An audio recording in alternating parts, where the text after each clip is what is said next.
श्रीमद् भगवद गीता अध्याय संख्या 4 श्लोक संख्या 34 से लेके 42 तक। 34वां श्लोक पढ़ता हूँ। तत्विद्धि प्रणिपाते परिप्रश्नेन सेवया उपदेक्ष्यन्ति ते ज्ञानं ज्ञानिन तत्वदर्शिनः। अनुवाद में लिखते हैं श्रील प्रभुपाद, तुम गुरु के पास जाकर सत्य को जानने का प्रयास करो, उनसे विनीत होकर जिज्ञासा करो और उनकी सेवा करो। स्वरूप सिद्ध व्यक्ति तुम्हें ज्ञान प्रदान कर सकते हैं, क्योंकि उन्होंने सत्य का दर्शन किया है। चौथे अध्याय के 33वें श्लोक में हमने पढ़ा कि हे परंतप, द्रव्य यज्ञ से ज्ञान यज्ञ श्रेष्ठ है। हे पार्थ, अंतर्गोत्वा सारे कर्म यज्ञों का अवसान दिव्य ज्ञान में होता है। मतलब आप जितने भी ये पीछे यज्ञ दिए गए हैं, 12 के 12 जो यज्ञ बताए गए हैं, इन यज्ञों का अल्टीमेट जो रिजल्ट है, अल्टीमेट इज ज्ञान यज्ञ, कि आपको ज्ञान प्राप्त करना है। ज्ञान प्राप्त करके उस ज्ञान के अनुसार जीवन चलाना है। यही हमने पिछली बार चर्चा करी थी कि भगवान दूसरे अध्याय के 39वें श्लोक में भी ये बात कह रहे हैं कि अब मैं तुझे निष्काम भाव से कर्म करना बता रहा हूँ। यदि तुम उस भाव से कर्म करोगे, मतलब जो मैं तरीका बता रहा हूँ उसके अनुसार कर्म करोगे, तो कर्म के बंधन से मुक्त हो जाओगे।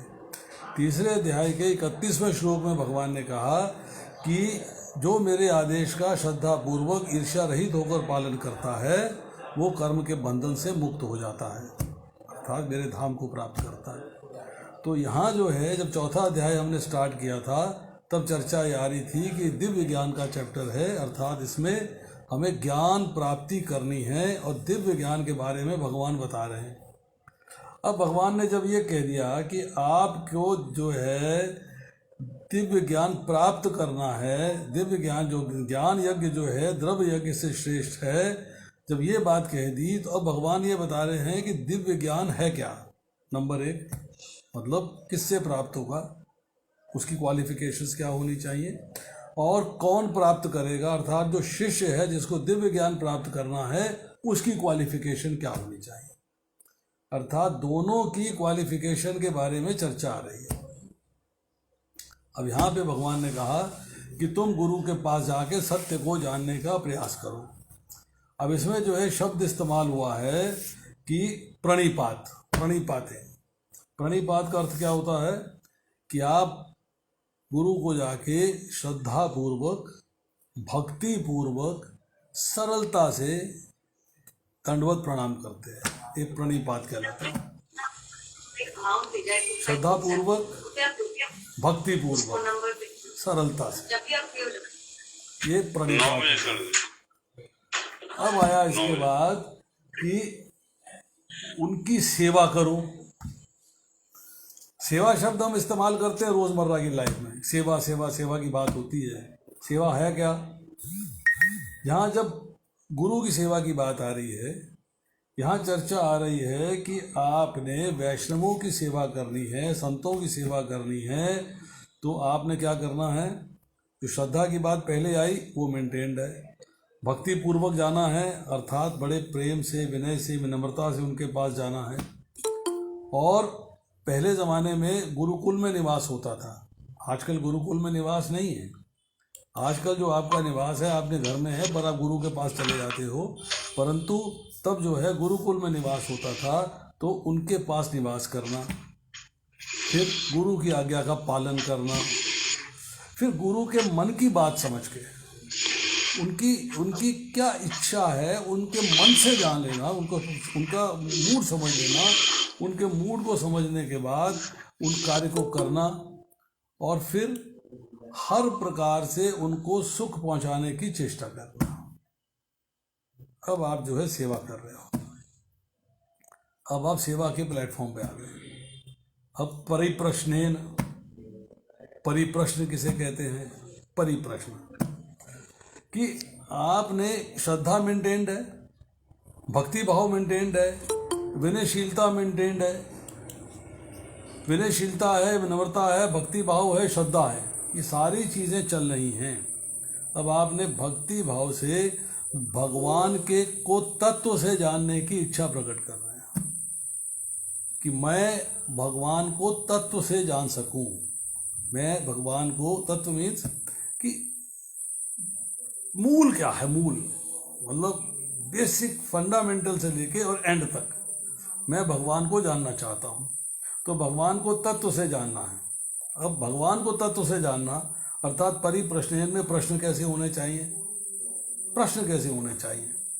तो प्रश्न होने चाहिए कि मैं कौन हूँ, मैं कहाँ से आया हूँ, जिसको हम आत्म साक्षात्कार कहते हैं। प्रभुपाद ने जगह जगह लिखा है आत्म साक्षात्कार। तो आत्म साक्षात्कार का अर्थ क्या है, एक्चुअल अर्थ क्या है, उसमें 5-6 स्टेप्स हैं जिनको जानने का हमें प्रयास करना चाहिए।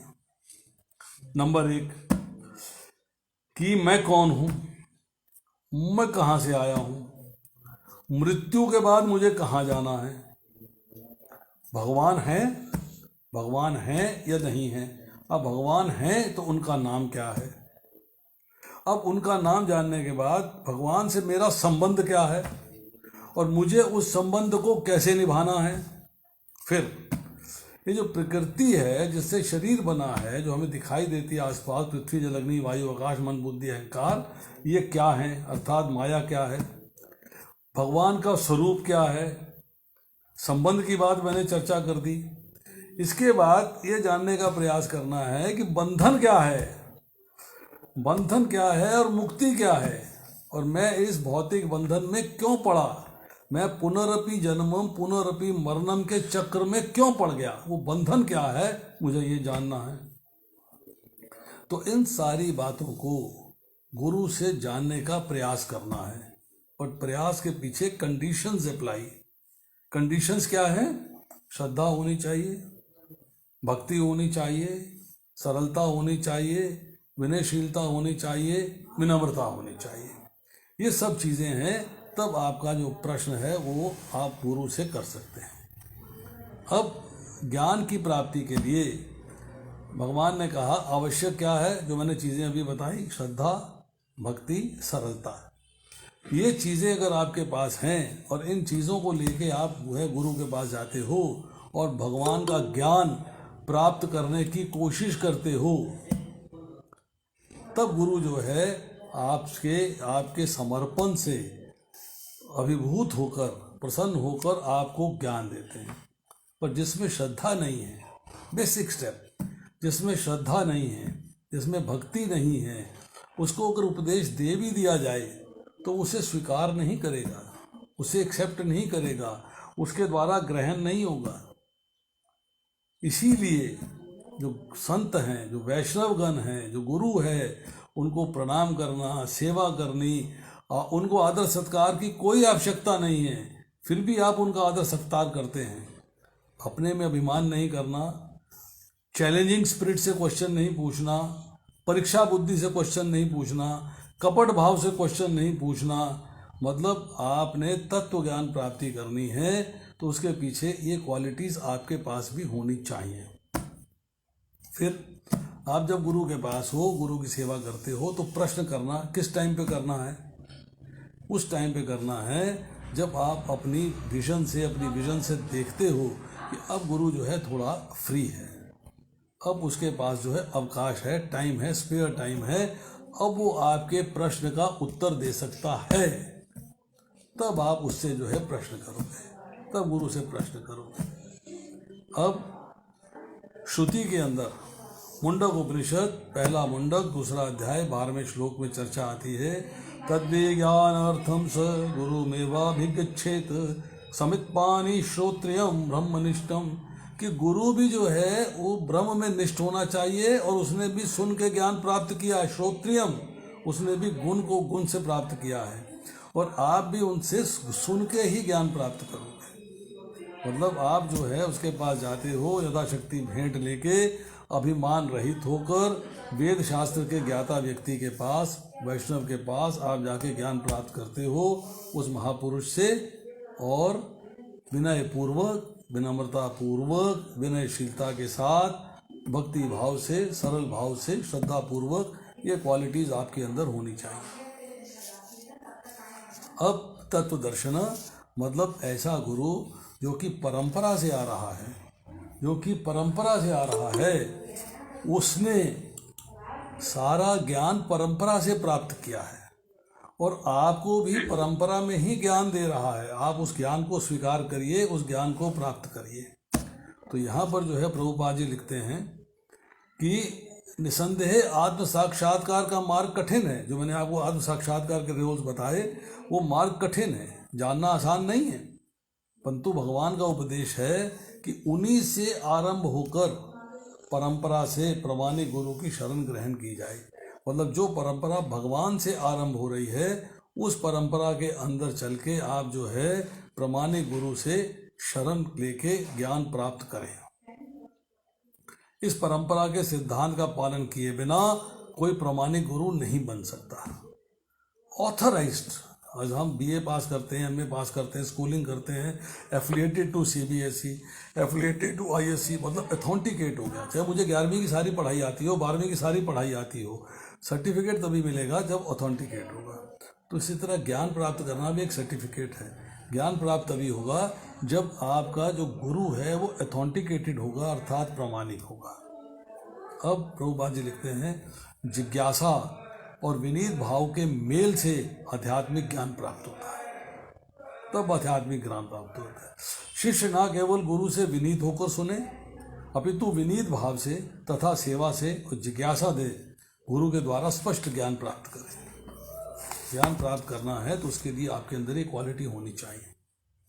अब आते हैं हम श्लोक संख्या 35 पे। यद ज्ञात्वा न पुनः मोहम एवं याससी पांडवः येन भूतानि अशेषानि द्रक्ष्यसि आत्मनि अथ ओमयि। स्वरूप शुद्ध व्यक्ति से एक वास्तविक ज्ञान प्राप्त कर चुकने पर तुम पुनः कभी ऐसे मोह को प्राप्त नहीं होगे, क्योंकि इस ज्ञान के द्वारा तुम देख सकोगे कि सभी जीव परमात्मा के अंश स्वरूप हैं, अर्थात सब मेरे हैं। तो यहाँ है स्वरूप सिद्ध व्यक्ति से ज्ञान प्राप्त होने की बात। तत्व दर्शना मतलब जो स्वरूप सिद्ध व्यक्ति है उससे ज्ञान प्राप्त होने की बात है। अब भगवान कह रहे हैं जब तुम ऐसे व्यक्ति से ज्ञान प्राप्त करोगे तो ज्ञान मेरे द्वारा दिया गया ज्ञान ही परंपरा से आगे बताया जा रहा है, वो ज्ञान मेरे द्वारा ही दिया गया है। और उस ज्ञान से जब तुम पाओगे तो दोबारा ये मोह कि मेरे रिश्तेदार मर जाएंगे, संबंधी मर जाएंगे, ये हो जाएगा, वो हो जाएगा, पाप हो जाएगा, व्यवस्था नष्ट हो जाएगी, कुल धर्म समाप्त हो जाएगा, वर्ण संकर संतान उत्पन्न होगी, मोह उत्पन्न हो रहा है तुम्हारे अंदर, ये मोह को तुम प्राप्त नहीं होगे। क्योंकि इस मोह के द्वारा तुम देख पाओगे कि सारे जीव मेरे ही अंश स्वरूप हैं। ममय वंशे जीवलोक जीव भूत सनातनी, अर्थात सारे के सारे जीव मेरे अंश हैं, ये बात तुम स्वीकार कर लोगे, अर्थात सब मेरे। अब यहाँ पर जो है ये बात समझनी है कि तुम मोह को प्राप्त नहीं होगे। तो अभी जो है तुम्हारे पास मोह है, परंतु जैसे सूर्य उदय होता है और अंधकार समाप्त हो जाता है, पहले स्टेज के अंदर जैसे कहते हैं कि अरुणोदय काल, मतलब सूर्य अभी निकला नहीं है परंतु रोशनी आ गई है, अंधकार समाप्त हो गया है। इसी तरह जब तुम ज्ञान प्राप्त कर लोगे तो अज्ञान रूपी अंधकार समाप्त हो जाएगा। जो अज्ञान रूपी अंधकार है अर्थात भगवान का जब स्वरूप का यथार्थ ज्ञान हो जाएगा तब मैं कौन हूँ, माया क्या है, संसार क्या है, ब्रह्म क्या है, ये कुछ भी जानना शेष नहीं रहता, क्योंकि अब तुम भगवान के बारे में सब कुछ जान गए। भगवान के बारे में तुमने जो है गुरु से सवाल किए हैं और गुरु ने उत्तर दिए हैं, तुम्हें पता लग गया है। इसलिए इस बात को स्वीकार करना है कि आपको भगवान को समझने के बाद अर्थ क्या है कि आपने भगवान का ज्ञान प्राप्त किया, जो ज्ञान मिला उसके अनुसार जीवन चलाया, उसके अनुसार जीवन चलाया, जीवन अपनी मर्जी से नहीं चलाया, जीवन उसके अनुसार चलाया कि जो ज्ञान मुझे भगवान से प्राप्त हो रहा है। अब यहाँ प्रभुपाद जी कुछ लिखते हैं, भगवत गीता में कहा गया है निराकार ब्रह्म कृष्ण का व्यक्तिगत तेज है, कृष्ण भगवान के रूप में प्रत्येक वस्तु के कारण है, अहम सर्वस्य प्रभु सर्व कारण कारणम। ब्रह्म संहिता में कहा गया है कि कृष्ण श्री भगवान है, सभी कारणों के परम कारण हैं। तो जो मायावादी लोग हैं वो भगवान को निराकार मानते हैं, अर्थात भगवान का आकार स्वीकार नहीं करते। मायावादी लोग जो है ये कह रहे हैं कि भगवान का जो निराकार रूप लिया है वो भी शरीर माया का बना है जैसे हमारा बना हुआ है। पर जो निराकारवादी हैं वो कहते हैं भगवान का तो कोई आकार ही नहीं है, भगवान तो बिंदु मात्र हैं, भगवान रोशनी का पुंज है, भगवान लौ है। मतलब भगवान का कोई अस्तित्व स्वीकार नहीं करते, ये स्वीकार करते हैं कि भगवान हैं परंतु रोशनी का पुंज हैं या बिंदु मात्र हैं, अर्थात उनका कोई स्वरूप नहीं है। पर ये सवाल है, अगर आप रोशनी मानते हो तो रोशनी का सोर्स तो होना चाहिए। सोर्स क्या है? सोर्स क्या है? तो ईशोपनिषद के अंदर 15वें मंत्र में व्याख्या आती है कि भक्त जो है भगवान से प्रार्थना कर रहा है, हे भगवान अपने मुखमंडल से अपनी किरणों का आवरण हटाइए जिससे हम आपके मुख के दर्शन कर सकें। मतलब भगवान के मुखमंडल के आगे एक किरणों की एक बहुत भारी रोशनी है। वो रोशनी भगवान के अंगों से निकलती है, भगवान के शरीर से निकलती है, जिसे ब्रह्म ज्योति कहा जाता है। तो कहते हैं कि उस अंगों से आप जो है अंगों के आगे से जो किरणों की पर्दा है उस पर्दे को हटा दीजिए जिससे हम आपके दर्शन कर सकें। अब इसमें प्रश्न ये आता है कि मुक्ति का एक्चुअल अर्थ क्या है? मुक्ति हो गई, मुक्ति का अर्थ क्या है? हाउ डू वी डिफाइन मुक्ति? मुक्ति का डेफिनेशन क्या होगा? मुक्ति को डिफाइन कैसे करते हैं? तो मुक्ति का डेफिनेशन है, प्रभुपाद जी लिखते हैं कि कृष्ण के नित्य दास के रूप में, कृष्ण के नित्य दास के रूप में अपनी स्वाभाविक स्थिति पर स्थित होना। मैं कृष्ण का नित्य दास हूँ, वो स्वाभाविक स्थिति क्या है? भगवान के धाम में भगवान के दास के रूप में स्थित था, जहाँ से मैं यहाँ आया, और अब मुझे वापस जाके उसी स्थिति में उसी पोजीशन पे जाके अपने आप को एस्टैब्लिश करना है। ये मुक्ति का अर्थ है। अर्थात अब मैं इस भौतिक संसार के बंधन से मुक्त हो गया, मुझे इस भौतिक संसार के बंधन से छुटकारा मिल गया। 36वें श्लोक में पढ़ते हैं, अपि चेदसि पापेभ्य सर्वेभ्य पाप कृतं तम सर्वं ज्ञान प्लवेन एव वृजनम संतरिष्यति। यदि तुम समस्त पापियों में भी सर्वाधिक पापी समझा जाए तो भी इस दिव्य ज्ञान रूपी नाव में स्थित होकर दुख सागर को पार करने में समर्थ होगे। अब प्रभुपाद जी क्या लिख रहे हैं इसके बारे में देखिए। श्री कृष्ण के संबंध में अपनी स्वाभाविक स्थिति का सही ज्ञान इतना उत्तम होता है कि अज्ञान सागर में चलने वाले जीवन संघर्ष से मनुष्य तुरंत ही ऊपर उठ सकता है। जब आपने आत्म साक्षात्कार, जिसकी मैंने पहले चर्चा करी है, उसका ज्ञान प्राप्त कर लिया, जब आप उस लेवल पे आ गए तो क्या होगा कि अब आप समझ जाओगे कि भगवान की स्थिति क्या है, मेरी स्थिति क्या है। वो स्वामी है, अब मैं सेवक हूँ, सेवक का कार्य है स्वामी की सेवा करना। तो मैं जो है भगवान का नित्य दास, मेरे को दास की ड्यूटी जो है वो निभानी है, मुझे दास की ड्यूटी निभानी है। ये बात उसे समझ में आ गई। अब इसके लिए थोड़ी सी चर्चा करते हैं।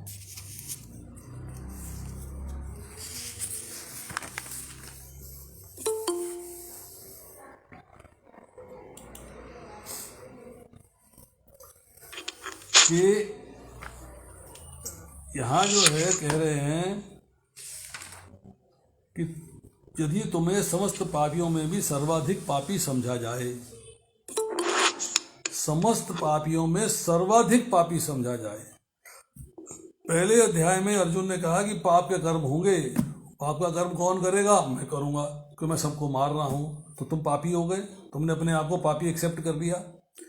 जब तुमने अपने आप को पापी एक्सेप्ट कर लिया ना, मान लिया कि मैं पापी हूँ, मेरे से जो है हत्याएं होंगी, संबंधी मारे जाएंगे, कुटुंबजन मारे जाएंगे, रिश्तेदारों की तुमने संख्या बताई वो मारे जाएंगे, अर्थात तुम अब अपने आप को पापी मान रहे हो।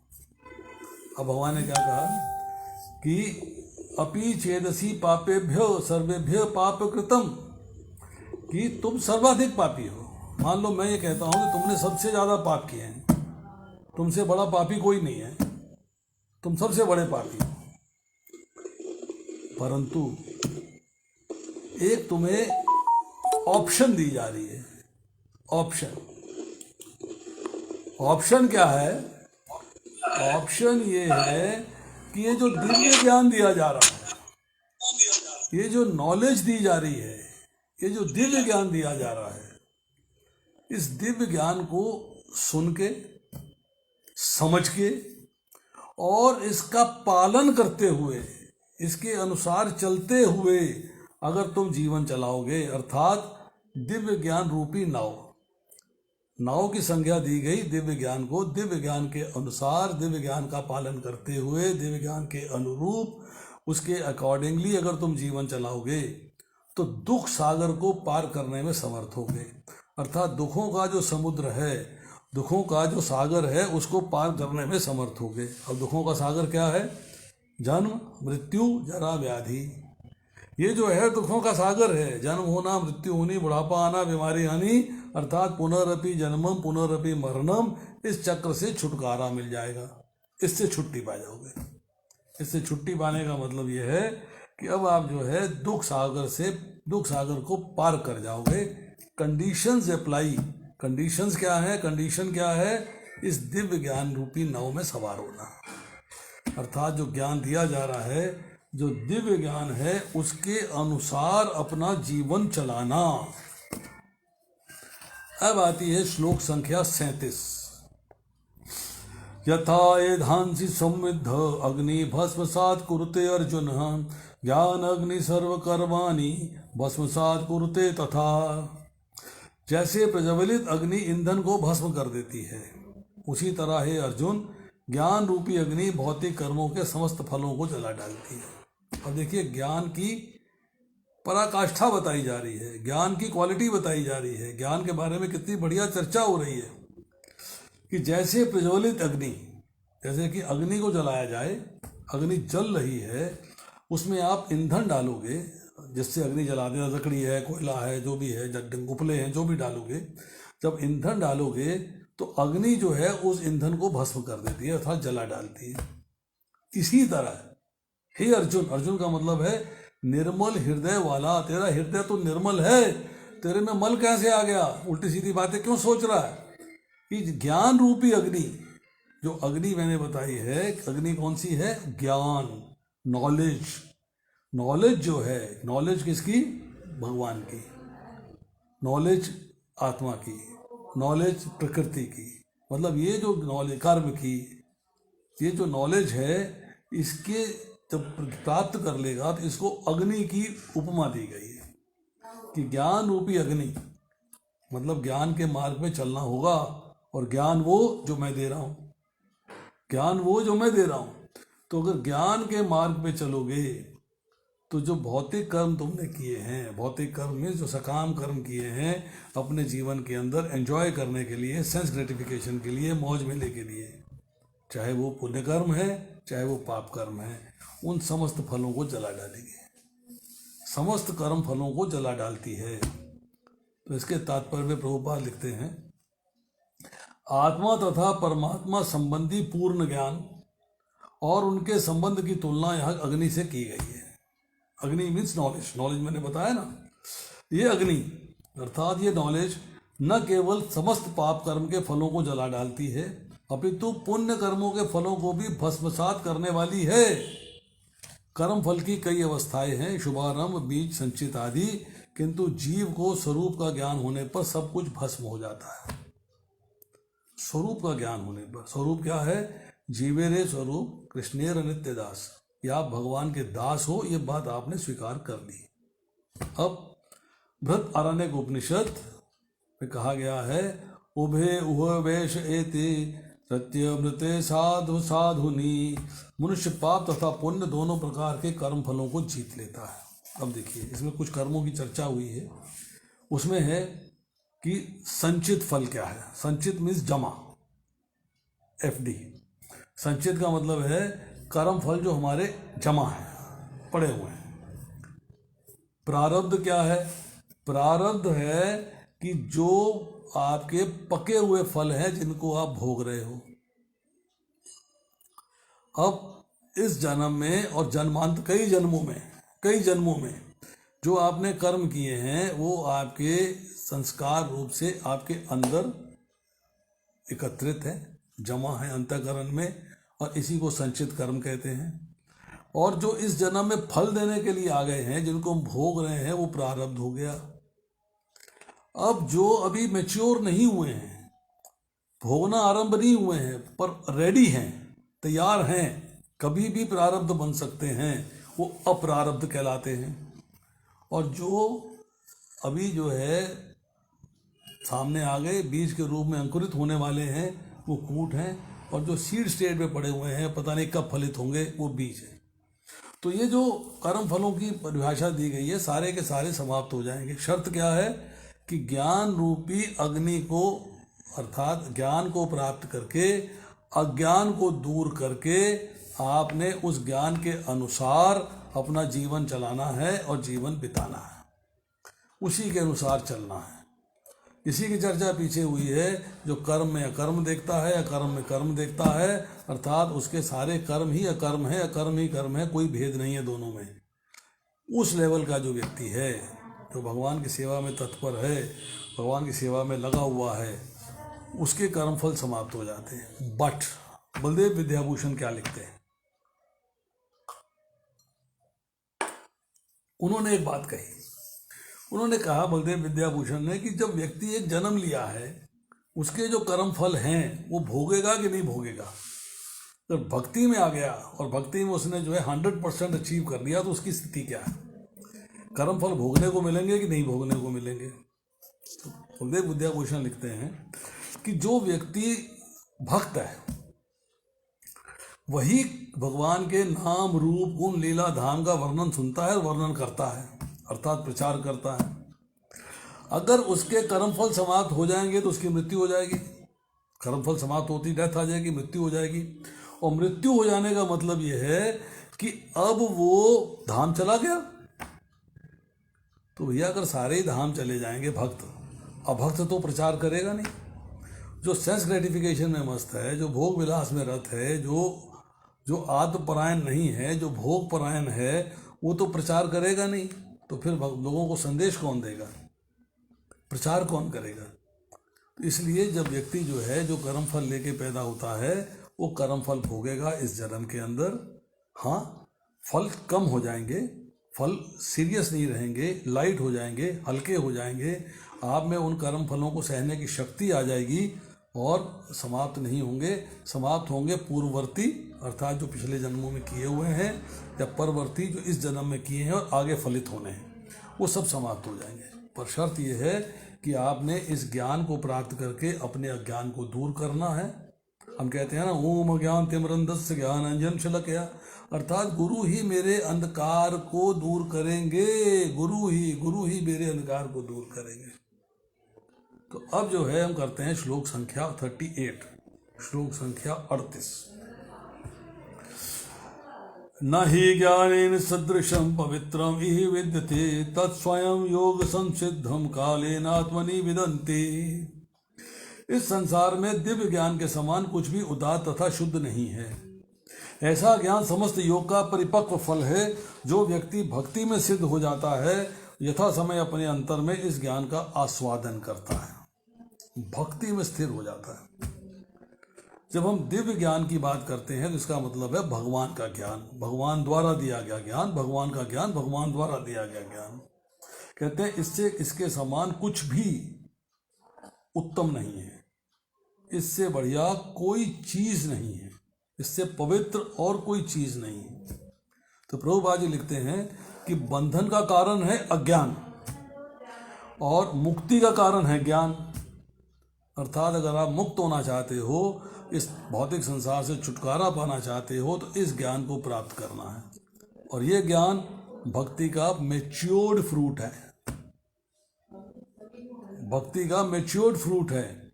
जब कोई दिव्य ज्ञान की अवस्था प्राप्त कर लेता है, उसे अन्यत्र शांति खोजने की आवश्यकता नहीं रहती, तो मन ही मन शांति का आनंद लेता है। दूसरे शब्दों में, ज्ञान तथा शांति का पर्यावसान कृष्ण भावनामृत में होता है। जब ज्ञान प्राप्त हो जाता है, शांति प्राप्त हो जाती है, तब आप जो है कृष्णा कॉन्शियसनेस में अपलिफ्ट हो जाते हो। भगवद गीता का संदेश की यही चरम परिणति है। अब कहा जा रहा है कि जो तत्व ज्ञान के साधन हैं जिनके द्वारा आपको ज्ञान प्राप्त होता है, यज्ञ है, दान है, तपस्या है, सेवा है, पूजा है, व्रत है, उपवास है, फिर अष्टांग योग है, प्राणायाम है, शम दम अर्थात अपने इंद्रियों को कंट्रोल करना, अपने आप को संयम करना, उसके बाद जप है, ध्यान है, ये जितने भी साधन हैं ये सारे के साधन आपके पापों को नाश करके पवित्र करने वाले हैं। यही है पवित्रम एह विद्यते, ये पवित्र करने वाले हैं। ठीक है, जब ये पवित्र करने वाले हैं तो इस ज्ञान की उत्पत्ति में, ये ज्ञान की उत्पत्ति में सहायक है, ये आपको ज्ञान प्रदान करने के मार्ग पे ले जाते हैं, ज्ञान प्राप्त होता है, तब इस कारण ये पवित्र माने गए हैं। अब इससे भगवान का यथार्थ रूप, भगवान को अब अच्छे तरीके से जान पाते हो। जैसे जन्म कर्म जमे दिव्यम, अर्थात जब भगवान के जन्म और कर्म को दिव्य जान लेना, समझ लेना, फिर उसमें जो है आपके अंदर कुछ चीज़ें छूट जाएंगी, जो निषिद्ध कर्म है वो छूट जाएंगे। जैसे झूठ बोलना, कपट करना, चोरी करना, ठीक है, कोई भी पाप करना, फिर राग द्वेष हर्ष शोक अहंता ममता, ये सारे विकार जो हैं ये समाप्त हो जाएंगे, तो सारे विकार समाप्त हो जाएंगे। तब आप जो है अपने मन और इंद्रियां और शरीर भी पवित्र हो जाएगा। तब आप जो है भगवान के प्रति श्रद्धा होते होते निष्ठा के बाद रुचि के बाद आसक्ति के बाद भाव, अर्थात आप उस लेवल पे जा पहुँचोगे, उस लेवल पे आ जाओगे। अब आती है श्लोक संख्या 39। श्रद्धावान लभते ज्ञानम तत्पर संयत इंद्रिय ज्ञानम लब्धवा परम शांति अचिरेण अधिगच्छति।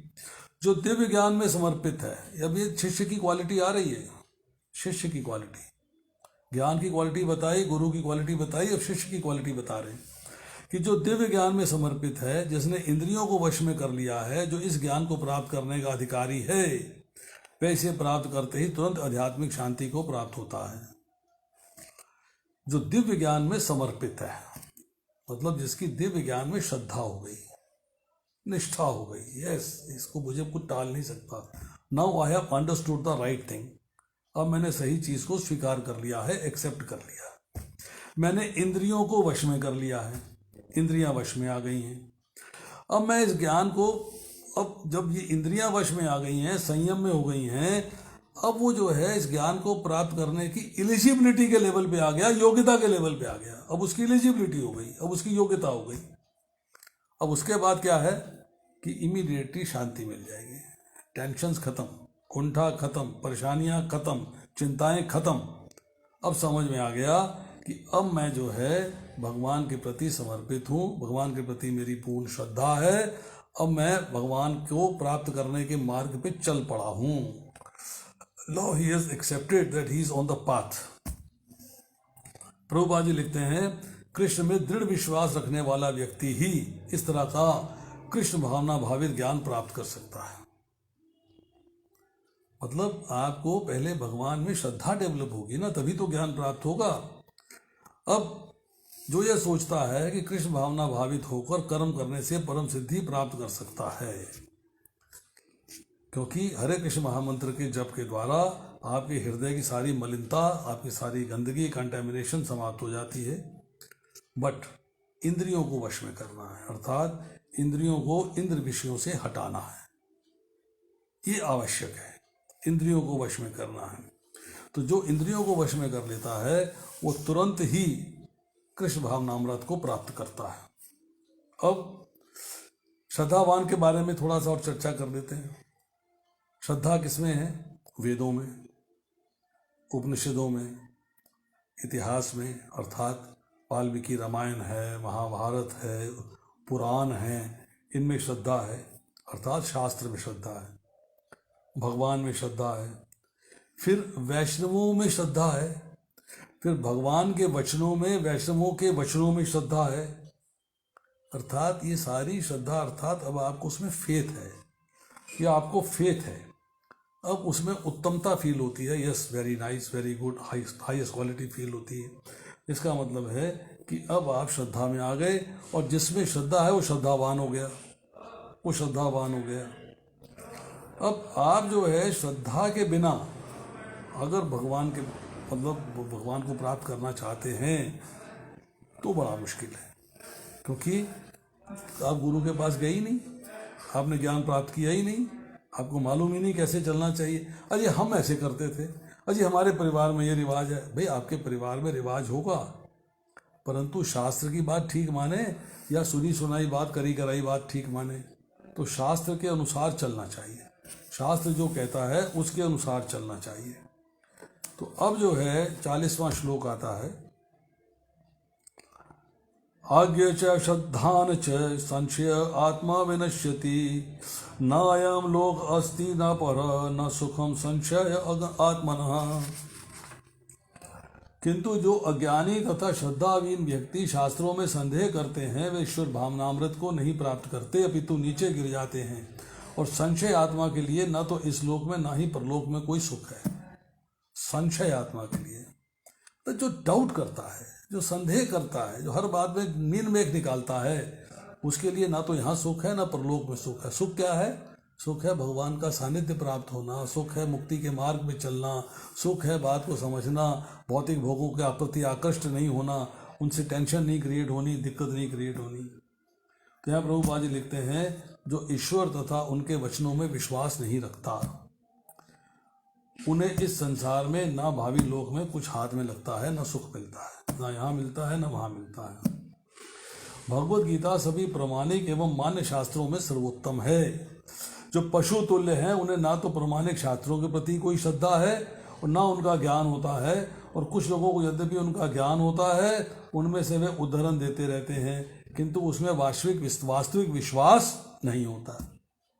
तो ये बात बड़ी इंपॉर्टेंट है कि लोग जो है इसको कई बार चैलेंजिंग स्पिरिट से देखते हैं, चैलेंज करते हैं, चैलेंजिंग स्पिरिट से देखते हैं भी कैसे किया जाएगा।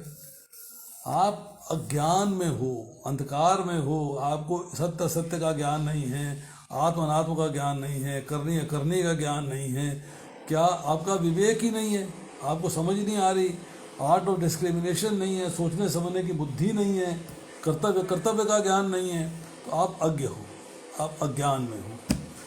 और आप जो है ईश्वर और परलोक, इस लोक में परलोक में, पर ईश्वर की जो प्राप्ति के साधन बताए गए हैं शास्त्र में संतों के द्वारा, वैष्णवों के द्वारा, आपका उसमें भी विश्वास नहीं है, तो आप तो टोटल अज्ञान में हो। जब आपकी श्रद्धा ही नहीं है तो आप अश्रद्धान हो गए।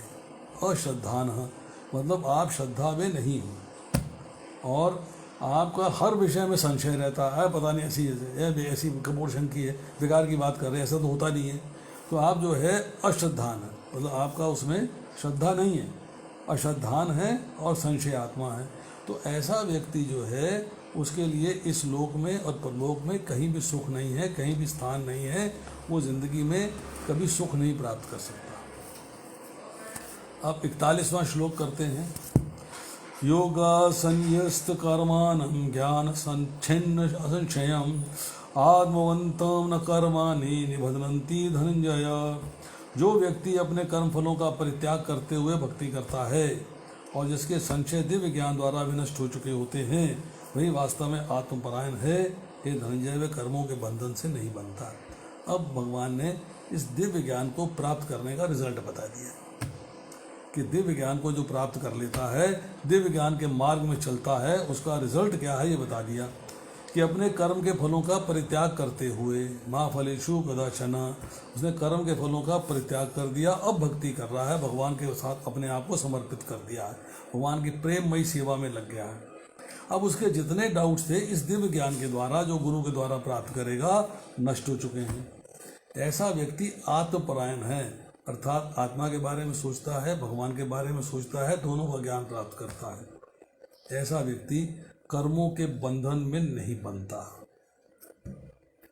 तो प्रभुपाद जी लिखते हैं, जो मनुष्य भगवत गीता की शिक्षा का उसी रूप में पालन करता है जिस रूप में भगवान कृष्ण ने दी थी, तो वह दिव्य ज्ञान की कृपा से समस्त संशयों से मुक्त हो जाता है, डाउट्स खत्म हो जाते हैं उसके, और श्री भगवान के अंश रूप में अपने स्वरूप का ज्ञान पहले हो चुका है। कृष्ण स्वरूप कृष्ण क्या नित्य दास के रूप में उसका स्वरूप है, तो इसलिए वो कर्म बंधन से मुक्त हो जाता है। तो 41वें श्लोक में जो है ये चर्चा आई है कि भाई आपको ईश्वर है या नहीं, कैसा है, परलोक है या नहीं, यदि है तो कैसे हैं, कहाँ हैं, शरीर इंद्रियां मन बुद्धि ये सब आत्मा है या आत्मा से अलग हैं, ये बात समझनी है।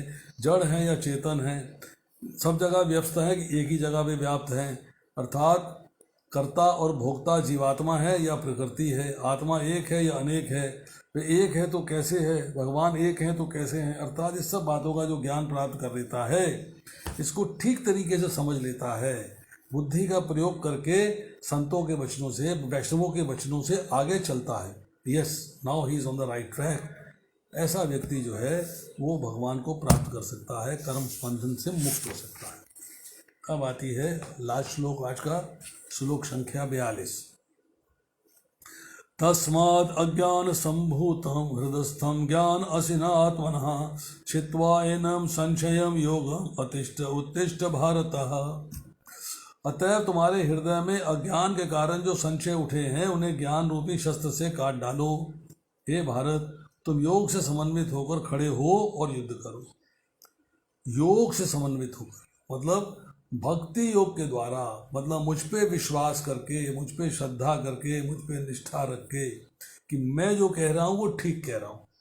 करना तुम्हारी अपनी मर्जी है, तुम जैसे मर्जी आए मेरे करो, जैसी तुम्हारी मर्जी आए वैसे करो, परंतु मेरा सजेशन है, मेरा आपको जो है एक अनुरोध है कि तुम योग से अपने आप को समझो, योग से मेरे से जुड़ो, समन्वित हो जाओ और फिर उसके बाद युद्ध करो, क्योंकि मैं तुम्हें कह रहा हूँ तुम्हारे लिए राइट ट्रैक जो है युद्ध करना है, राइट ट्रैक युद्ध करना है। पर ये कैसे होगा?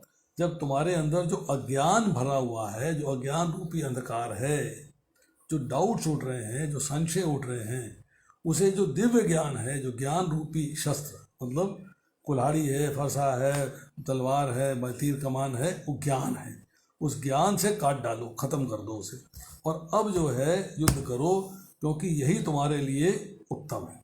तो प्रभुपाद जी लिखते हैं कि इस योग में दो तरह के यज्ञ कर्म किए जाते हैं, एक तो द्रव्य यज्ञ और दूसरा है आत्मज्ञान यज्ञ। आत्मज्ञान यज्ञ जो है विशुद्ध आध्यात्मिक है, द्रव्य यज्ञ जो है आप अपने भौतिक भोग विलास के लिए कर रहे हो, ठीक है, भगवान से सेवा करी, सकाम कर्म किया, मुझे कुछ प्राप्त हो जाए। यदि आत्म साक्षात्कार के लिए द्रव्य यज्ञ नहीं किया जाता, ऐसा यज्ञ भौतिक बन जाता है। तो द्रव्य यज्ञ भगवान के लिए करोगे तो ओके, द्रव्य यज्ञ भगवान के लिए नहीं करोगे, अपने एंजॉयमेंट के लिए करोगे, अपने सेंस ग्रेटिफिकेशन के लिए करोगे, तो वो यज्ञ जो है भौतिक बन जाएगा। तो प्रभुपाद जी लिखते हैं, यह कृष्ण भावनामृत विविध देव यज्ञ, ब्रह्म यज्ञ, ब्रह्मचर्य यज्ञ, गृहस्थ यज्ञ, इंद्र संयम यज्ञ, योग साधना यज्ञ, तपस्या यज्ञ, ब्रह्म यज्ञ, स्वाध्याय यज्ञ, ये सारे के सारे जो है ये वर्णाश्रम धर्म में भाग लेकर जागृत किए जा सकते हैं। You can do it, you can do it, but you have to accept कि मुझे शास्त्र के अनुसार चलना है, वैष्णवों के वचनों के अनुसार चलना है, भगवान के दिए गए वचनों के अनुसार चलना है। दिस इज मोस्ट इम्पॉर्टेंट, यही मुझे करना चाहिए। तो भगवान ने यह कहा कि तुम मेरे भक्त हो, तुम मेरे सखा हो, और उचित ये है कि अगर किसी दूसरे के अंतःकरण में कोई शंका हो तो उसको भी समझा बुझा कर प्रीच करके उसका भी छेदन कर डालो। अगर नहीं कर सकते हो तो कम से कम अपना छेदन तो कर लो, अपना संशय जो है उसे तो समाप्त कर लो और योग में स्थित हो जाओ, युद्ध के लिए खड़े हो जाओ कि जो मैं कह रहा हूँ तुम्हारे फायदे के लिए कह रहा हूँ, तुम्हारे हित के लिए कहता हूँ, बिल्कुल डाउटलेस, संशय रहित होकर, शंका रहित होकर, मेरे कथन के अनुसार कर्म योग करते हुए, कर्म योग में स्थित होकर युद्ध के लिए तैयार हो जाओ, इसमें तुम्हारा कल्याण होगा। तो आज जो है चौथा अध्याय समाप्त हुआ। हमने जो है 4 अध्याय भगवद गीता के कर लिए हैं। अब अगले शनिवार से हम जो है 5वां अध्याय आरंभ करेंगे। अगर अब किसी का कोई प्रश्न है तो पूछ सकता है। Questions are welcome.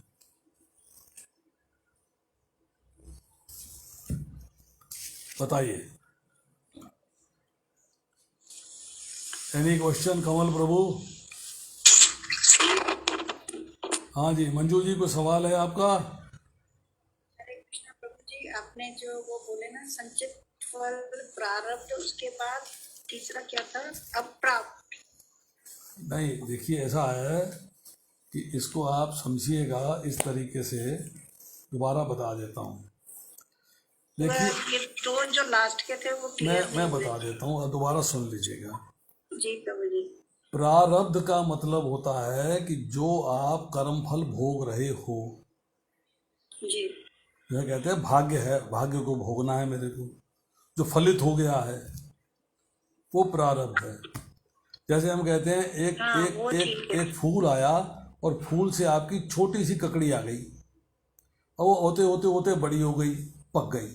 तो ऐसी जो कर्म है वो डेवलप हुआ, होते होते होते उसका फल जो है मैच्योर कर गया, फल मैच्योर हो गया, आपने आप भोग रहे हो उसको। दूसरा है अभी फूल ही आया है पर पता है इस पे ककड़ी आएगी। फूल आया है मतलब यह है कि अभी वो अप्रारब्ध है, पड़ा हुआ है, परंतु वो तैयार है भोगने के लिए। वो बिल्कुल अभी भोगना आरंभ नहीं किया आपने, फल आ गया है परंतु भोगना आरंभ नहीं हुआ है। तीसरा है कूट। कूट का मतलब यह है कि वो अंकुरित होने वाला है, वो तैयार हो गया है अंकुरित होने के लिए, मतलब जस्ट अबाउट टू मैनिफेस्ट। और चौथा है बीज, मतलब सीड स्टेज।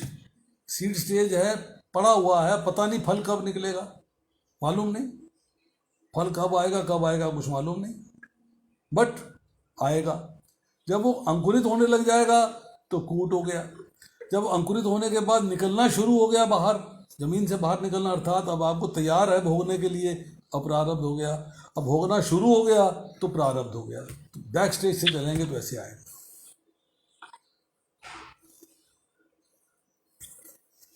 और ठीक है। बताइए, धाम लीला माता जी। ठीक, धन्यवाद।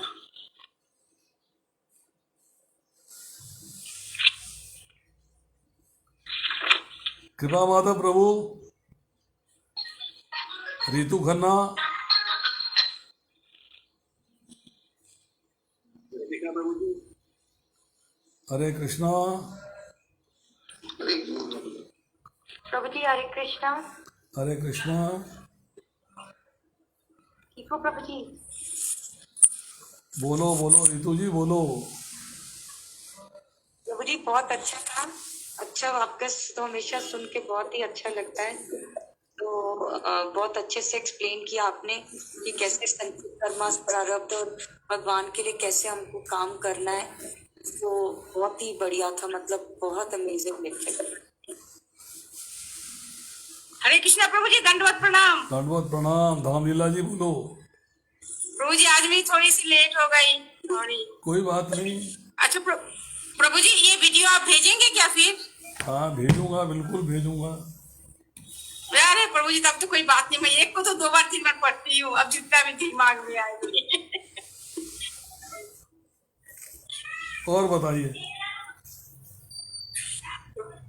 प्रभु जी आपके ऐसा तो कोई भी इतना इतना अच्छा, इतना सुंदर से आप इसको एक्सप्लेन करते हैं कि क्या बताऊं मैं, मेरे दिमाग में अंदर जाता है।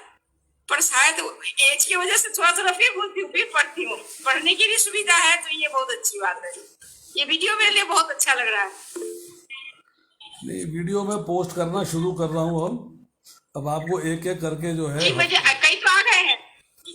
आपको हर हफ्ते में 2-3 जी वीडियो कई तो आ गए हैं, मैं तो उसे पढ़ रही हूँ। नहीं, अब और आने शुरू हो जाएंगे अब गरीब सारे। हो, गरीब हो, गरीब हो। जी ये बहुत अच्छा है, ये बहुत अच्छी बात है। हमारे पास रहेंगे, हम जब हुआ पड़ेंगे। और कृपा माधव प्रभु। जी प्रभु, एक क्वेश्चन ये है कि इस टॉपिक से थोड़ा रिलेटेड नहीं है, पीछे श्लोकों में आया होगा जरूर। हाँ। कौन कहते आत्मा जो है कुछ नहीं करता और सारे जो है कर्म जो है प्रकृति के गुणों द्वारा होते हैं। ठीक। हाँ, जब कुछ नहीं करता फिर भी उसको जो शरीर है प्रकृति के गुणों के अनुसार, एक व्यक्ति कुछ करेगा तभी उसको कर्म फल का प्राप्त होगा ना, लेकिन आत्मा सही नहीं है तो फिर भी उसको शरीर कैसे प्राप्त होता है? क्या बात है। ऐसा है कि सबसे पहली बात तो ये है कि शरीर प्राप्त क्यों हो रहा है। जब आत्मा भगवान का अंश है, ठीक है, भगवान पवित्र है और आत्मा भी पवित्र है, तो फिर उसको उसकी कॉन्शियसनेस जो है दूषित हो जाती है, तो वो जो है अगला शरीर क्यों प्राप्त करती है, किस लिए, क्यों? उसका एक ही कारण है कि तीसरे अध्याय के 27वें श्लोक में भगवान बताते हैं कि उसने जो है शरीर के साथ अपना संबंध स्थापित कर लिया है, उससे अलग नहीं समझती अपने आप को। एंजॉय कौन कर रहा है? अब मुझे बताओ, इतनी सूक्ष्म आत्मा है, उसके पास तो आंखें हैं नहीं, आत्मा के पास तो कान है नहीं, आत्मा के पास तो नाक है नहीं, उसके पास तो जीवा है नहीं, उसके पास तो त्वचा है नहीं। ये तो प्रकृति की बनी हुई है ना सारी चीजें। तो इसमें समझने वाली बात यही है कि अब जब 13वां अध्याय पढ़ेंगे, 20वें से 22वां श्लोक जब पढ़ेंगे तो पता लगेगा कि आत्मा को कर्म करने के लिए भगवान ने कुछ हथियार दे दिए, औजार दे दिए, इंस्ट्रूमेंट्स दे दिए। वो इंस्ट्रूमेंट है भौतिक प्रकृति से बना हुआ शरीर। ये उसको एंजॉय करने के लिए मिला। और उस भौतिक प्रकृति वाले शरीर के अंदर जो है 5 कर्म की इंद्रियां हैं, 5 ज्ञान की इंद्रियां हैं, 5 उनके विषय हैं, पृथ्वी, जल, अग्नि, वायु, आकाश, मन, बुद्धि, अहंकार और मूल प्रकृति अर्थात प्रधान।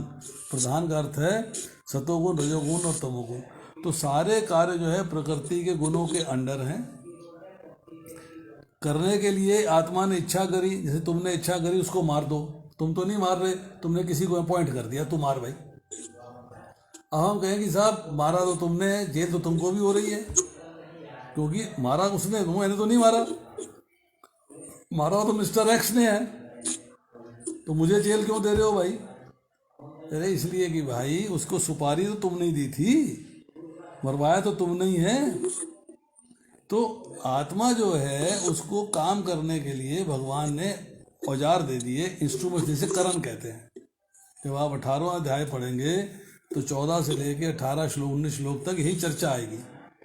ये करण है। करण मीन्स ये औजार हैं, हथियार हैं जिनके द्वारा आत्मा कार्य करती है, और ये करती है प्रकृति के गुणों के संसर्ग में, उनके कंट्रोल में। जैसे कि अब आपने कहा मुझे कोई कार्य करना है, तो उसी कार्य को सतोगुण में कर सकते हो, रजोगुण में कर सकते हो, तमोगुण में कर सकते हो। इसका क्या मतलब है कि उस वक्त सतोगुण का प्रभाव था, उसके अंडर काम किया, रजोगुण का प्रभाव था, उसके अंडर काम किया, तमोगुण का प्रभाव था, उसके अंडर काम किया। तो कार्य जो हो रहा है प्रकृति के 3 गुणों के अंडर हो रहा है, उनके कंट्रोल में हो रहा है। बट करने के लिए आपकी आत्मा को कुछ चीज़ एंजॉय करनी है, देख के तो आँख दे दी, एंजॉय करनी है सुन के तो कान दे दिए। अब आत्मा इतनी सूक्ष्म है, बाल के 10,000वें हिस्से के बराबर है, उसको तो कान नहीं मिला ना, उसके बाद तो आँख नहीं है, उसके कान आँख आप ही हो। You are the source.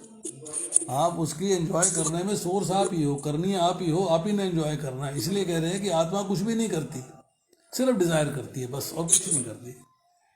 कर्म प्रकृति के गुणों द्वारा होता है, अर्थात प्रकृति करती है प्रकृति के गुणों के अंडर, कर्म उसके द्वारा होता है। समझे नहीं? आत्मा के पास वाणी नहीं है कि आत्मा बोल पाए, वाणी के लिए इंस्ट्रूमेंट बनाया हुआ है, वो बोलता है, पर डिजायर जो है वो आत्मा करती है। ये बात समझने वाली।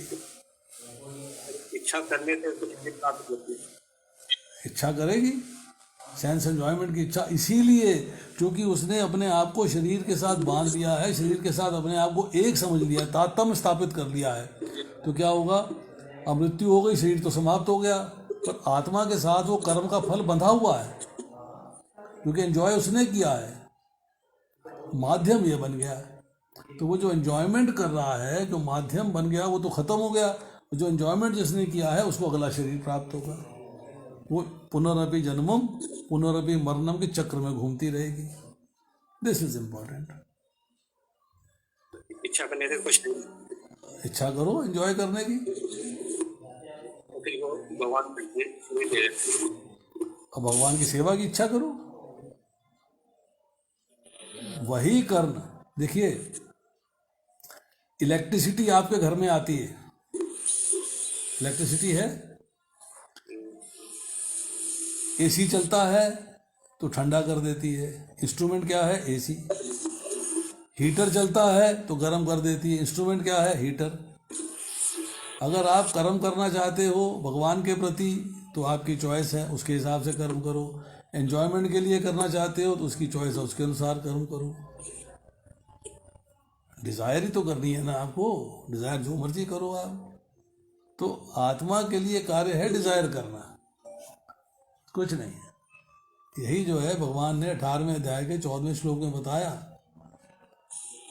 कर्ता है, कर्म है, चेष्टाएं हैं, इंद्रियां हैं और परमात्मा है। 5 चीज़ें हैं, 5 कारण हैं कर्म करने के। तो उसमें कर्ता आत्मा भी है, कर रही है ना, पर क्या कर रही है? डिज़ायर कर रही है। आत्मा के पास इतना सूक्ष्म है, इतनी बाल की नोक के 10,000वें हिस्से के बराबर। उसकी आँख थोड़ा उसके पास सुन पाए, कान देख पाए, सुन पाए, कान नहीं है वो। तो उसने आपको इंस्ट्रूमेंट्स मिल गए, आप उसके साथ एंजॉय करिए। आपने कहा मैं हॉकी खेलनी है, हॉकी खेलो, इंस्ट्रूमेंट मिल गया। क्रिकेट खेलनी, क्रिकेट खेलो, उसका इंस्ट्रूमेंट मिल गया। इसी तरह उसने कहा मुझे देख के एंजॉय करना है तो आँख लो भैया, सुन के एंजॉय करना है तो कान से एंजॉय करो। चॉइस आपकी है। और पूछो मुरलीधर प्रभु। क्योंकि जैसे भगवान कहते हैं कि इनके कर्म फल भी कैरी फॉरवर्ड हो जाते हैं अगले शरीर में। बिल्कुल होंगे। जो भी आपने इच्छा करी ये तभी तो वो प्रारब्ध बने हमारे को। कैरी फॉरवर्ड तभी होंगे जब आप भक्ति में नहीं हो। तो अगर भक्ति में होगे तो कैरी फॉरवर्ड खत्म हो जाएगा, समाप्त हो जाएंगे वो। परंतु अगर भक्ति में नहीं हो तो उसका भी है, इंस्टेंट रिजल्ट है। कर्म फल इंस्टेंट है, कोई शॉर्ट डिले है, कोई लॉन्ग डिले है, कोई फर्दर डिले है, कोई लॉन्गेस्ट डिले है। तो वो कर्म फल जो है, वो कर्म जो है उसके अनुसार उसका फल मिलता है। तो उसका रिजल्ट भी कितना डिले होगा उसके अनुसार ही है। बस चलती रहती बात। लगभग व्यक्ति उसके तो फल होते ही नहीं, वो तो सिर्फ भगवान की इच्छा के अनुसार ही कार्य करता है। जैसे अर्जुन ने किया, अर्जुन ने किया। कौन भगवान की इच्छा के अनुरूप कार्य करता है? कौन? जैसे अर्जुन को ज्ञान दिया, अर्जुन ने भगवान की इच्छा के लिए युद्ध किया। ना ना ना ना ना ना। भगवान ने 18वें अध्याय के 63वें श्लोक में कहा है, मैं तुझे सारा ज्ञान दे दिया है, उत्तम ज्ञान दे दिया है, सीक्रेट नॉलेज दे दी है। यत् इच्छेसी तथा कुरु, जब तेरी जैसी इच्छा हो तू वैसा कर।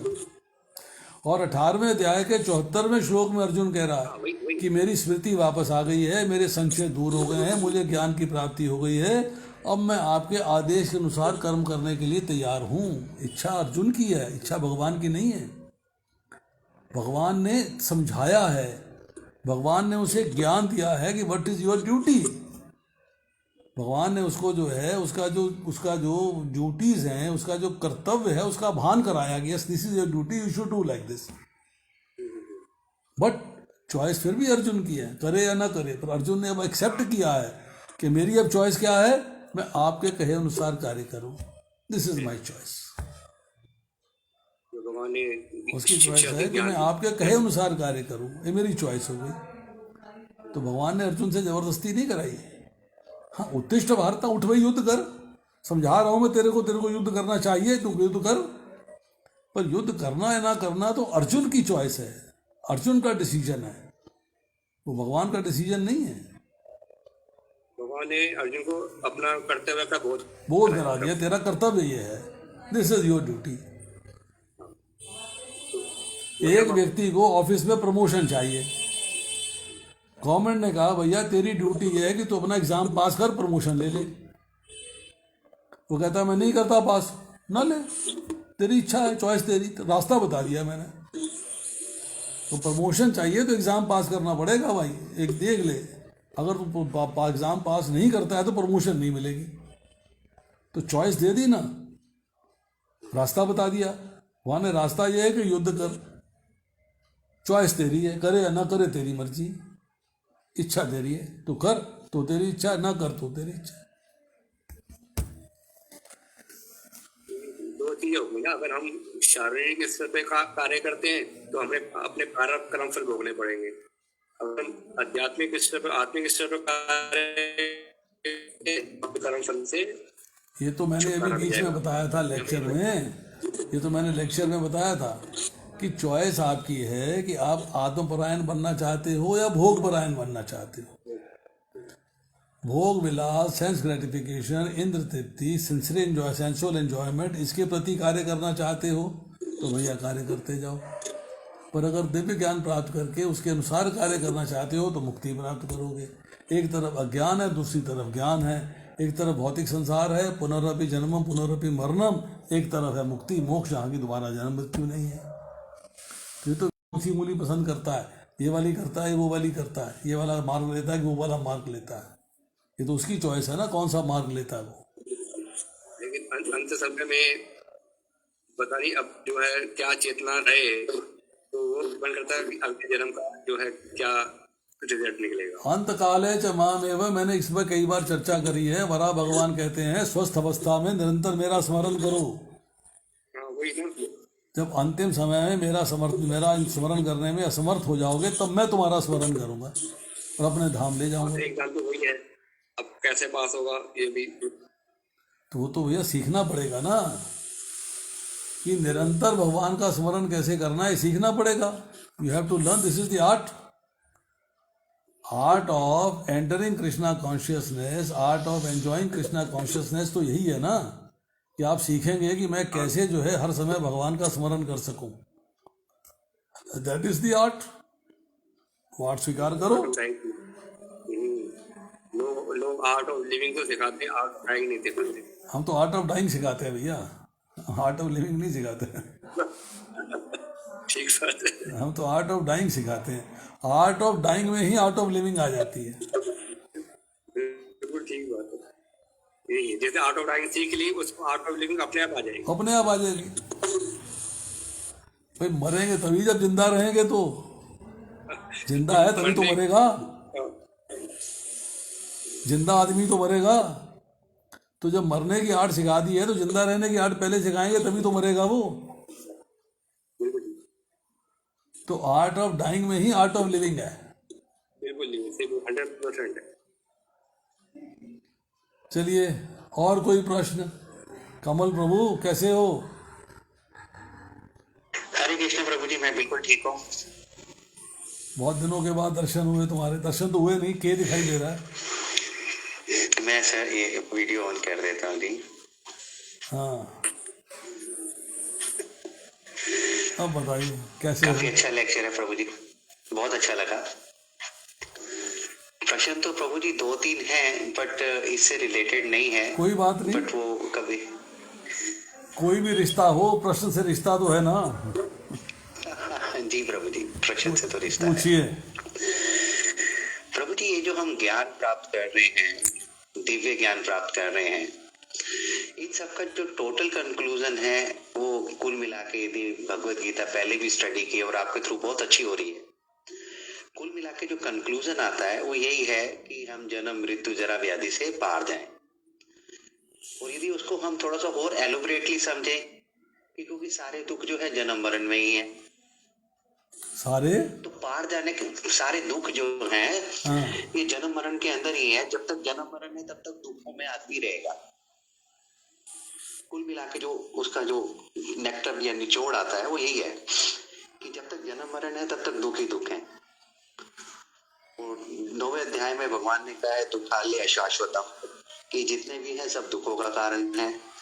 तो सुख की जो एक्चुअल डेफिनेशन है वो क्या है?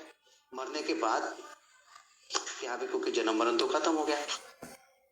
तो ऐसा है। डेफिनेशन अभी जो है ना, हमने एक्चुअली हम टॉप के 8वें अध्याय में पहुंच गए। दूसरे अध्याय में चलो। कर्मजम बुद्धि युक्ता ही फलम त्यक्त्वा मनीषिणः जन्म बंध विनिर्मुक्ता पदम गच्छन्ति अनामयम, कि मेरे धाम में दुख नहीं है। भौतिक संसार में भगवान ने कहा मात्र स्पर्शा तो कौंतय शीत उष्ण सुख दुखदा आगम अपायरी अनित्या कांत तिक्षो है भारत, कि जन्म सुख और दुख सर्दी गर्मी के आने जाने के समान ही सीमित और क्षण भंगुर हैं। ये इंद्रिय बोध से उत्पन्न होते हैं कि अर्जुन इनसे विचलित हुए बिना रहने का अभ्यास कर। ये जो आपका इंद्रियों का इंद्र विषयों के साथ संसर्ग है, जैसे दूसरे अध्याय का 62वां श्लोक पढ़ेंगे, ध्याय तो विषयान पुंसा संग ते शुभ जाए। हमने भगवत गीता को ना शुरू से बहुत ध्यान से सुनना और ध्यान से पढ़ना है, तब बातें समझ में आती चली जाएंगी कि एक्चुअल सुख क्या है और सुख की इस भौतिक संसार में परिभाषा क्या है। यहाँ सुख की परिभाषा है कि जब हमारे मन के और शरीर के अनुकूल सिचुएशंस होती हैं, मन के अनुकूल हो शरीर के अनुकूल हो तो सुख की प्राप्ति होती है। जब मन के प्रतिकूल हो शरीर के प्रतिकूल हो तो दुख प्राप्त होता है। बिजली चल रही है, गर्मी का मौसम है, एसी चल रहा है, बड़ा सुख मिल रहा है। बिजली चली गई है, एसी चला गया, दुख मिल रहा है। शरीर को हो रहा है ना, शरीर के प्रतिकूल है, शरीर के अनुकूल है।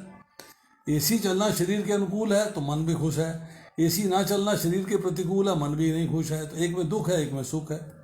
तो इसी तरीके से भगवान कहते हैं कि असली सुख कहाँ है, पदम गच्छन्ति अनामयम, कि मेरे धाम में जो आ जाता है उसको दुख नहीं होता। अनामयम मतलब मेरा धाम जो है दुखों से परे है। आमय का मतलब होता है दुख, कष्ट, टेंशन, परेशानी, कुंठा। मेरा धाम जो है दुख से परे है। तो वो बात समझनी है कि भगवान के धाम जाके ही सुख में असली एक्चुअल सुख वहीं मिलना है। हाँ, आप इस जन्म में भी सुख ले सकते हो। कैसे? कि अगर आप राग द्वेष हर्ष शोक इन सबसे अलग हो जाओ, अर्थात आप जो है भौतिक संसार से दुख महसूस नहीं करो। एग्जाम्पल देता हूँ मैं। एक टीवी पे जो है प्रोग्राम आ रहा था अनुपम खेर का, 400 फिल्में करी हैं, इतने अवार्ड जीते हैं, इंटरनेशनल लेक्चर है, हॉलीवुड लेक्चर है, बॉम्बे में शूटिंग हो रही है और एसी नहीं चल रहा। उसने शिकायत करी एसी नहीं चल रहा है, मैं इतना बड़ा स्टार हूँ, मेरा ये मेरा वो, मतलब उसने खूब डंडा दिया। उसमें उसका को स्टार थे अमिताभ बच्चन, वो कोने में बैठे थे, गर्म सूट पहने हुए, कंबल ऊपर से ओढ़े, गर्मी का मौसम है, एसी चल नहीं रहा। उन्होंने उनके पास गया, देखा वो अमिताभ बच्चन वहाँ बैठे, जाके पूछा, अमिताभ बच्चन को नमस्ते करी, सर मैं आपका बड़ा फ़ैन हूँ, मैं अनुपम खेर। वो कहते हैं मैं जानता हूँ। बोले सर इतनी गर्मी, एसी नहीं चल रहा। बोले एसी नहीं चल रहा तो क्या हो गया? बोले आप सूट पहने बैठे हो, आप कंबल ओढ़े बैठे हो, आपको गर्मी नहीं लग रही? His answer was very good answer. अगर मैं गर्मी के बारे में सोचता हूँ तो गर्मी लगती है, गर्मी के बारे में नहीं सोचता हूँ तो गर्मी नहीं लगती। हम लेक्चर देते हैं प्रभु जी, हमारा अपना एक्सपीरियंस है। कई बार टेम्पल्स में जाके लेक्चर देते हैं, पंखा नहीं चल रहा होता, ऊपर पंखा दूर है, हमारा आसन दूर है, गर्मी का मौसम है, टेम्पल हॉल में एसी होता नहीं, पंखा हमसे दूर है, हमारे सर के ऊपर पंखा नहीं है, पसीना आ रहा होता है। पर लेक्चर देते हुए हमें गर्मी नहीं समझ में आती। तो लेक्चर का लोगों को समझाना है, लेक्चर का मजा है, वो अलग बात है। एक स्टोरी है छोटी सी। गंगा किनारे भक्त बैठे हैं, बहुत बढ़िया कथा चल रही है। शाम का टाइम है, एक भक्त कहने लगा बड़ी ठंडी ठंडी हवा आ रही है। तो दूसरा भक्त कहता है तू कथा में आनंद लेने आया कि हवा में आनंद लेने आया? उनको गर्मी नहीं लग रही, बिकॉज यू जैसे ही आप फील करोगे वैसा ही भाव आ जाएगा। तो सुख और दुख की परिभाषा यही है कि हमको उस भौतिक संसार में दुख की प्राप्ति भी है, सुख की प्राप्ति भी है, पर असली सुख कहाँ है? भगवान के धाम में, मुक्ति में। तो मुक्ति जब हो जाएगी तो आप जो है पूर्ण सुख की स्थिति में आ जाओगे, क्योंकि आपका वही स्वरूप है जो भगवान का है। भगवान आनंद में है तो आप भी आनंद में हो, यू विल ऑल्सो एंजॉय। और बताइए प्रभु। प्रभु जी भगवान कहाँ नहीं है? क्वेश्चन ये आता है, भगवान तो सब सर्वव्यापी है, सब जगह है, फिर तो सुख तो सभी जगह है। अब ये तो हमारे देखने के एंगल पे निर्भर करता है, ये मैंने कि हम उसको कैसे दे रहे हैं, कि आप भगवान की प्रेजेंस को रियलाइज नहीं कर रहे हैं। भक्त जो है प्रतिकूल परिस्थिति में आनंद प्राप्त करता है। महारानी कुंती कहती है भगवान से कि मैं चाहती हूँ मुझ पर विपदाएं बार बार आए, कि जब विपदाएं आती हैं तो आपका स्मरण होता है, जब आपका स्मरण होता है तो आप आते हो। मतलब आप उसको कैसे लेते हो। हम यहाँ बैठे, हमें एसी के बगैर गुजारा नहीं, अरे उड़ीसा चले जाओ, बिहार चले जाओ, झोपड़ी में रह रहे हैं, तो पंखा भी नहीं है, मोमबत्ती या दिए की लाइट में रह रहे हैं, वो उनको गर्मी नहीं लगती। हमें यहाँ मच्छर काटते हैं, हमें गुड नाइट चाहिए 24 घंटे, उनको कोई गुड नाइट नहीं है, कुछ नहीं है, उसके बिना ही आनंद लिए जा रहे हैं, वो उसके बिना ही आनंद लिए जा रहे हैं, उसी में सुख है, वो वेरी हैप्पी। हम ये कहते हैं, मान लीजिए छोटी सी बात कहता हूँ कि किसानों के खाते में 6,000 रुपया साल का जा रहा है, 500 रुपया महीना। एक मर्सिडीज वाला किसान है, उसको 500 रुपये से क्या फ़र्क पड़ता है? इसके लिए तो मतलब बाहर निकले, 4 बच्चे निकले, 4 कोकोला भी है तो 500 रुपया ख़त्म। पर जो गांव में छोटा किसान बैठा हुआ है, उसको जब 500 रुपया मिल जाता है, उसके लिए क्या देता है 500 रुपया? मेरे पास किसान है, मेरा एम्प्लॉई है, वो कहता है जी हम तो सिर्फ नमक खरीदते हैं, मिर्च खरीदते हैं, दूध खरीदते हैं और दाल खरीदते हैं। उसको अगर जो है 500 रुपया महीना मिल जाता है तो उसके लिए जो है नमक भी आ जाता है, मिर्च भी आ जाती है, दूध भी आ जाता है और दाल भी आ जाती है। चाय पीते हैं, प्योर दूध पीते नहीं, उसका गुजारा चल जाए। बाकी कुछ खेती से आ रहा, गुजारा चल गया उनका, they are able to live. उनके लिए बहुत बड़ी आइटम है ये, हमारे लिए हो सकता ना हो। तो ये आपकी फील है, how do you feel about it, कैसे आप उसको फील करते हो। तो भगवान सब जगह हैं, एग्रीड, परंतु हम भगवान के धाम की बात कर रहे हैं। भगवान का धाम सब जगह नहीं है, भगवान अपनी शक्तियों के रूप में उपस्थित है, सब जगह है। एक ट्यूब है, एग्जिस्ट कर रही है, ट्यूब लाइट उसकी शक्ति है, सब जगह है, पूरे कमरे में है, पर वो पूरे कमरे में ट्यूब लाइट नहीं, ट्यूब नहीं है, पूरे कमरे में ट्यूब लाइट है। तो भगवान सब जगह अपनी शक्तियों के रूप में उपस्थित है। अब लाल बत्ती पे खड़े हो, पुलिस नहीं खड़ी, फिर भी आप लाल बत्ती पे खड़े हो, क्योंकि उसकी शक्ति है वहाँ पर, तो आपको कंपेल करती खड़ा होने के लिए। वो हो कैमरा ना लगा हो, पुलिस वाला साइड में ना छुपा खड़ा हो, यार लॉ है, यहाँ लाल बत्ती पे रुकना चाहिए, अब आप उसे एक्सेप्ट करके चलते हो। पर भगवान अपने धाम में विराजते हैं, और उनके धाम में पहुँच जाना, उनकी सेवा में रहना, वही सुख है। That is the enjoyable place. Prabhu ji, वो जीते जी कैसे होगा?